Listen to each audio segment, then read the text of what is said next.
Hi guys, நான் வாங்க சரேஸ் நான் ஒன் சேனல்லேருந்து பேசுகிறேன். இன்றைக்கி நம்ம என்ன வீடியோ பார்க்க போகிறோம் அப்படின்னா, கிளேவை வச்சு விளையாடுறது வித் கார் ஃபெஸ்டிவல் பார்க்கலாமா? வாங்க காய்ஸ், மெதுவாக போய் பார்ப்போம்.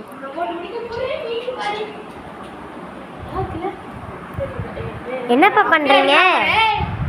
என்னப்பா பண்ணுறீங்க பாபு? நாங்கள் கொஞ்சம் விளையாட்டு உரண்டை பிடிச்சி. ஓ அப்படியா?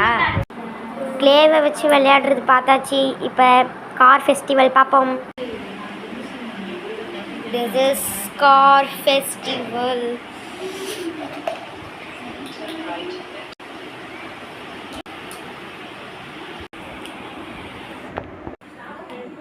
இந்த வீடியோ உங்களுக்கு பிடிச்சிருந்ததுன்னா லைக் பண்ணுங்கள், சப்ஸ்கிரைப் பண்ணுங்கள், மறக்காமல் எல்லாத்துக்கும் ஷேர் பண்ணுங்கள். மறந்துட்டு இந்த வீடியோ பிடிச்சது இல்லாமல் இதில் நீங்கள் என்ன தெரிஞ்சுக்கிட்டீங்க, நீங்கள் என்னென்னலாம் இதில் பார்த்தீங்க அப்படிங்கிறத கமெண்ட் பண்ணுங்கள் ப்ளீஸ்.